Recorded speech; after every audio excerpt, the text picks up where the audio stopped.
이사야서 5장 5절 6절 말씀 봉독합니다. 이사야서 5장 5절 6절 말씀입니다.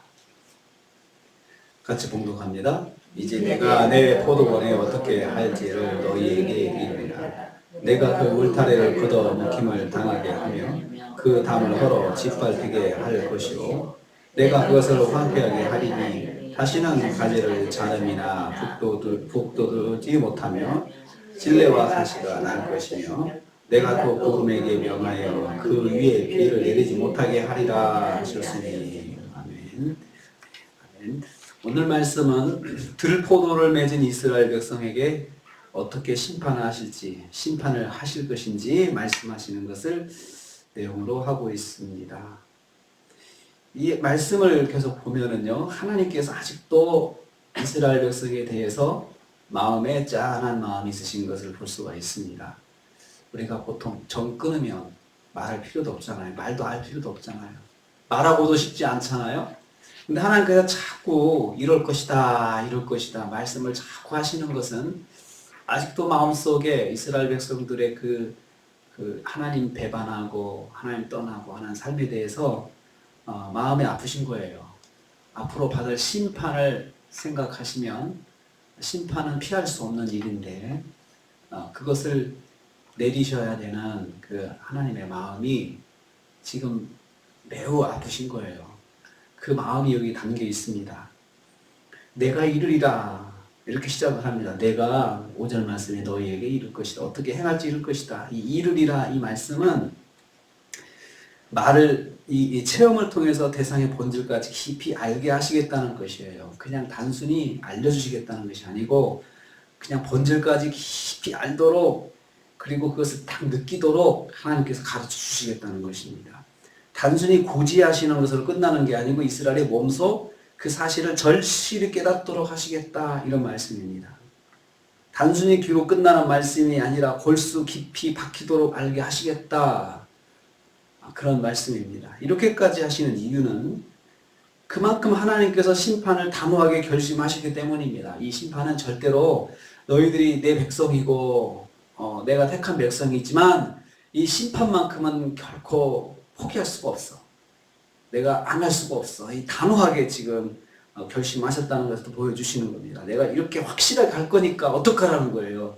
듣고 하나님의 마음이 정말 이러시구나 하고 돌아서기를 바라시는 것입니다.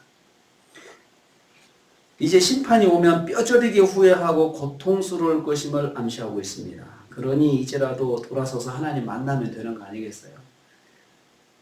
아쉽지만 아쉬운 사람이 아쉬운 소리 해야 될 거 아니겠습니까? 하나님 저희가 잘못했습니다. 그렇게 마음먹으신 것까지 생각을 못했습니다. 그냥 말씀으로 끝나는 게 아니라는 걸 알겠습니다. 이렇게 돌아와야 되지 않겠습니까? 하나님의 심판은 뼛속 깊이 새겨지는 고통의 심판이 될 것입니다. 이것을 계속 반복해서 말씀하고 있습니다. 두 번째로 여호와께서 포도원의 울타리를 헐어버리시겠다 하셨습니다. 5절 후반부입니다. 그 울타리를 걷어서 먹힘당하게 한다 하셨습니다. 여기서 포도원의 울타리는 유다와 예루살렘을 향하여 베푸신 하나님의 은혜를 상징합니다. 하나님은 유다를 자기 백성으로 삼으시고 그들을 보호해 주셨다는 것입니다. 울타리를 쳐서 외부에서 함부로 침입하지 못하도록 하나님께서 이모저모로 돌봐주신 것들을 이스라엘 백성이 기억하기를 원하십니다. 사실 저와 여러분이 하나님의 은혜를 받은 것을 생각해 보면 사실은 날마다 주시는 하나님의 은혜는 우리가 빼놓고 생각할 수가 있습니다. 건강 주시죠. 날마다 자연환경 허락하시죠. 해가 뜨게 하시죠. 좋은 날씨 주시죠. 어떤 때는 굳은 날씨 주셔도 보호해 주시죠.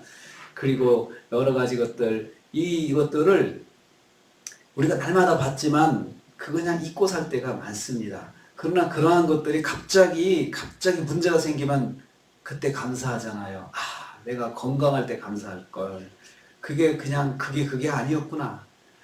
내 몸의 기관 중에서 만약에 뭐라도 하나 흐트러지면, 뭐가 하나 까딱하면 내가 온정신으로 살 수가 없을 정도로 참 몸이 그렇게 정밀하고도 그리고 전체가 다 조화를 이루어야 되는 건데 나이를 먹고 몸이 아파 보니까 야, 그때 하나님의 매일 주신 은혜가 크다라는 것을 생각하게 되지 않습니까?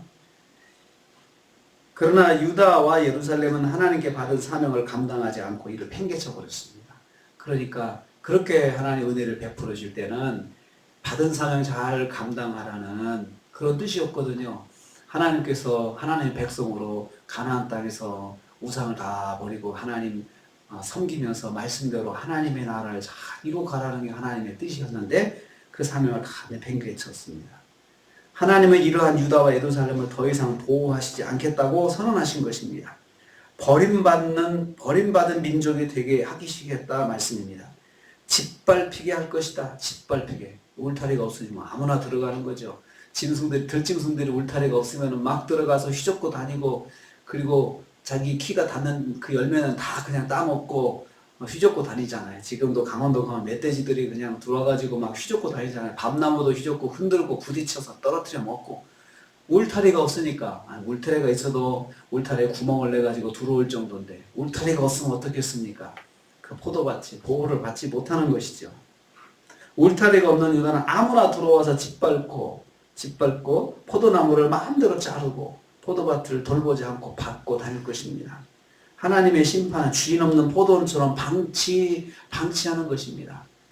그래서 이렇게 보면 방치된 그런 과수원, 방치된 밭, 이거 보면 알잖아요. 아, 저건 주인이 돌보는 거야, 아니구나.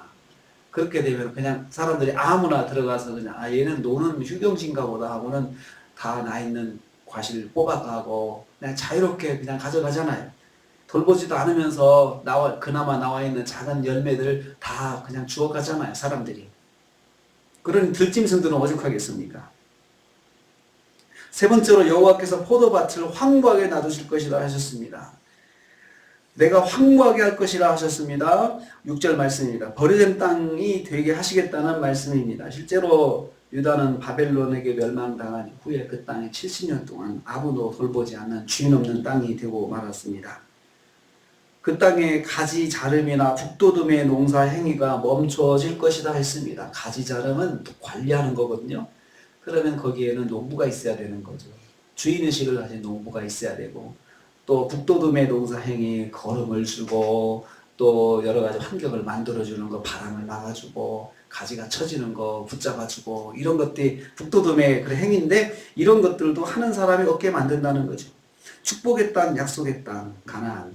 유다와 이스라엘의 이 땅이 농사 지을 수 없는 그 땅이 되어버린다는 거죠. 방치된다는 것입니다.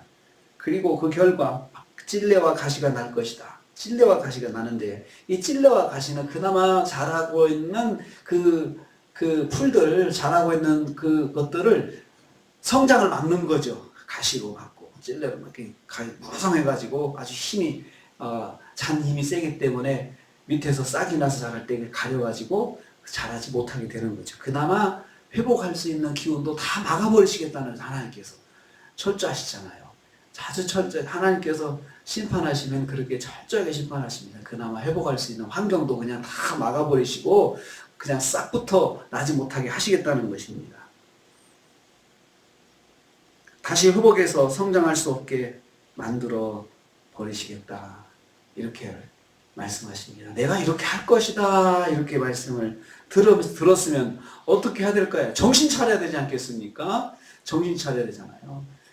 그래, 듣지 않아도 하나님께서 끊임없이 선지자들을 보내셔가지고 계속 말씀하셨어요. 우리가 정말 자식한테 미련 있으면 안 들어도 밖에 나가는 자식 뒤에다가 한마디 하잖아요. 그러면 안 돼. 이렇게 하잖아요. 나 그러면 집 나갈 거야. 나 그럼 밥 안 해줄 거야. 여러분, 그렇게 말하면 자식이 등에서 들려오는 소리 듣고라도 깨달으라는 거잖아요. 그러나 우리가 마음 결심하면은 그런 말을 할 필요 없이 그냥 안 하면 돼요. 딱 하루아침에 잘라버리면은 진짜 무섭죠? 근데 하나님께서 자꾸 말씀하세요. 저희들에게도 마찬가지입니다. 우리에게도 하나님께서 자꾸 말씀하십니다. 그냥, 혼내시려면 그냥 단번에 혼내시지. 뭐 그렇게 이렇게 구름저렇고 말씀하실까? 그게 사랑입니다. 그게 사랑이죠. 우리에 대한 사랑은 바로 하나님의 사랑이 그것이에요. 나는 내 맘대로 하고 내 생각대로 해도 그래도 하나님께서 말씀을 주시면서 따끔하게 깨닫게 하시고 그리고 또 알게 하시고 들려주시는 것, 때로는 찬송을 부르면서 깨닫게 하시는 것, 어떤 이 뉴스를 보면서도 깨닫게 하시는 것, 이러한 것들은 다 하나님의 사랑의 끝자락입니다. 끝자락이에요. 아직도 내게는 하나님의 사랑이 있구나. 그럴 때, 그 깨달음이 있을 때 빨리 하나님 붙잡고, 하나님 죄송합니다. 오늘도 주님께서 저를 붙잡아 주시니 감사합니다. 오늘도 세임 주셔서 잘 감당케 해주시옵소서 하면서 하나님 의지하고 그렇게 사는 것이 하나님의 자녀입니다. 하나님의 자녀가 이렇게 이스라엘처럼 빼질거리고 말을 안 들으면 하나님께서 너무나도 마음 아파하십니다. 한 주간도 우리가 또 시작합니다. 하나님께서 우리에게 이러한 사랑이 있으심을, 하나님의 사랑은 사실은 떠날 수가 없어요. 하나님께서 우리에게 베푸신 사랑은 하나님께서 아주 끊지를 못하시는 게 하나님의 사랑입니다. 그 사랑은 누려야 되는 거죠. 내가 먼저 말씀으로 순종하고 하나님 말씀대로 살아가고 하는 그 순종으로 살아야 하나님의 사랑이 복으로 우리에게 오는 것입니다. 한 주간도 그 하나님의 사랑 가운데서 순종의 은혜를 받고 그 다음에 순종하시고 하나님 주시는 은혜와 복 한껏 누리시는 한 주간 되시기를 주님의 이름으로 축복합니다. 주님 감사합니다.